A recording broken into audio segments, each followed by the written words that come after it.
أعوذ بالله من الشيطان الرجيم بسم الله الرحمن الرحيم اللهم صل على رسولك سيدنا نبينا مولانا محمد وعلى آل سيدنا نبينا مولانا محمد وبارك وسلم عليه. கண்ணியத்திற்குரிய அல்லாஹ் தஆலாவின் நல்லடியார்களே, யூத பெருமக்கள் நாயம் ஸல்லல்லாஹு அலைஹி வஸல்லத்திலே வந்து சில வினாக்களை கேட்கின்றார்கள். அதிலே அவர்கள் முதலாவதாக கேட்ட கேள்வி, புனிதமான காபத்துல்லா கட்டப்பட்ட போது நபி இப்ராஹிம் அலைஹிஸ்ஸலாம் அவர்கள் எந்த வார்த்தைகளை ஓதிக்கொண்டு கட்டினார்கள் என்பதாக கேட்டார்கள். அதற்கு 4 கலிமாக்களை ஸல்லல்லாஹு அலைஹி வஸல்லம் சொல்லி தந்தார்கள்.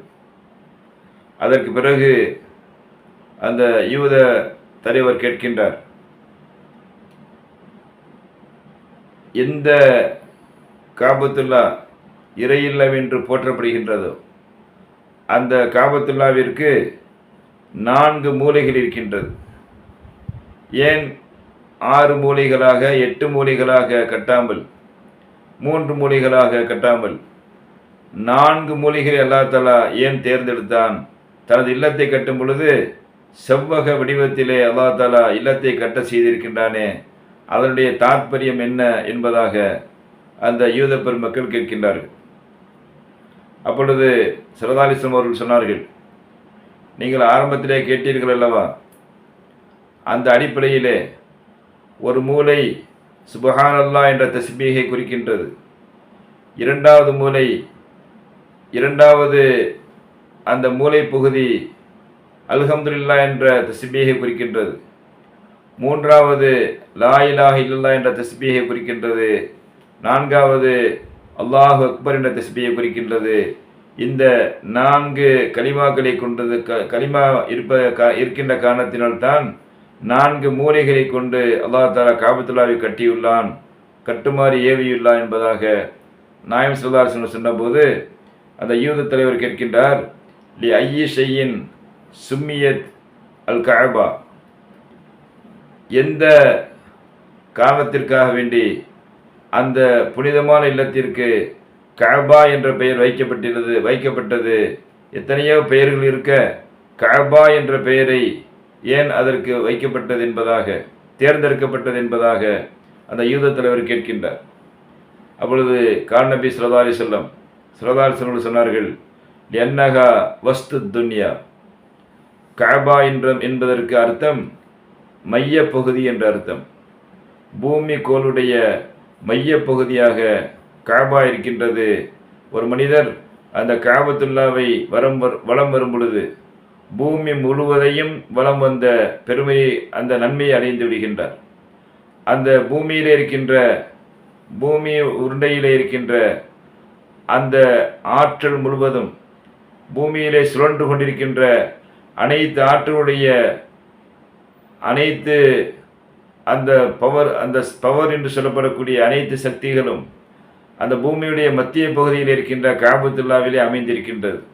ஆகையினால் ஒரு மனிதர் காபத்துல்லாவை தவாப் செய்யும் பொழுது பூமியிலே அவர் முழுவதும் சுற்றி வந்தால் அவருக்கு எவ்வளவு பெரிய அதீதமான ஆற்றல்கள் கிடைக்குமோ, பூமியின் மூலமாக அவருக்கு எத்தனை ஆற்றல்கள் உண்டாகுமோ, அந்த ஆற்றலை காபத்துல்லாவை வலம் வரும் பொழுது அவர் அடைந்து கொள்கின்றார் என்பதற்காக வேண்டித்தான் இஸ்லாம் மார்க்கத்திலே அந்த காபத்துல்லாவை வலம் வருகின்ற ஒரு கடமை ஹஜ்ஜிலே ஏற்படுத்தப்பட்டிருக்கின்றது, உம்ராவிலே ஏற்படுத்தப்பட்டிருக்கின்றது. அந்த அடிப்படையிலே நாயம் ஸல்லல்லாஹு அலைஹி வஸல்லம் அவர்கள் மத்திய பகுதி என்று அந்த இல்லத்திற்கு பெயர் வைக்கப்பட்டிருக்கின்றது. அதற்கு அரபியிலே கஅபா என்று சொல்லப்படும் என்பதாக நாயம் ஸல்லல்லாஹு அலைஹி வஸல்லம் அவர்கள் அங்கே அந்த தலைவருக்கு ஒரு விளக்கத்தை தருகின்றார்கள். அது மாத்திரமல்ல, ஒவ்வொரு மனிதனுடைய கால் பகுதியிலும் கரண்டை மொழி இருக்கின்றது.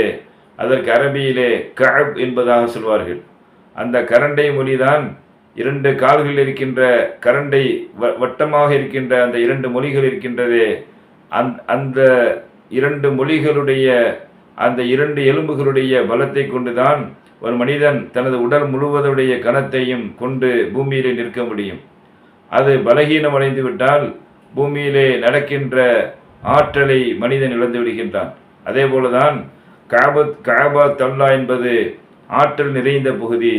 அந்த ஆற்றல் நிறைந்த பகுதியை நாம் வலம் வரும் பொழுது, அந்த மனிதன் அதை சுற்றி வரும் பொழுது, சுற்றி முடித்து ஊருக்கு திரும்பி வரும் பொழுது, அன்று பிறந்த பாலகனைப் போல அந்த குழந்தை எப்படி தாய் வயிற்றிலிருந்து வெளியில் வரும் பொழுது எல்லா ஆற்றலும் நிறைந்த குழந்தையாக அது வெளியே வருகின்றதோ, அதே போல அன்று பிறந்த பாலகரைப் போல அந்த ஹஜ் செய்கின்ற, உம்ரா செய்கின்ற, தவாப் செய்கின்ற மனிதர்கள் திரும்பி வருகின்றார்கள் என்ற செய்தியை ஸல்லல்லாஹு அலைஹி வஸல்லம் அவர்கள் இன்னொரு ஹதீஸில் நமக்கு சொல்லித் தருகின்றார்கள்.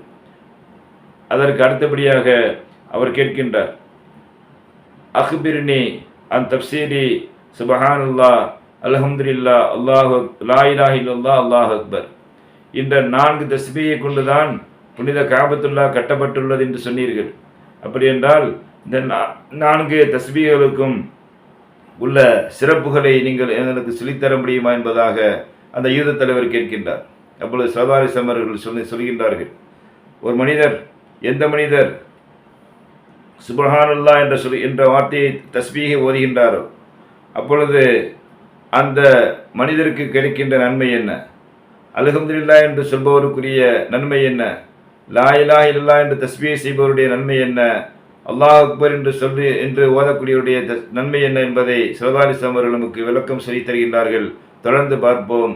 வாஹிது அல்ஹம்துலில்லாஹி ரப்பில் ஆலமீன். அஸ்ஸலாமு அலைக்கும் வரஹ்மத்துல்லாஹி தஆலா வபரகாத்துஹு.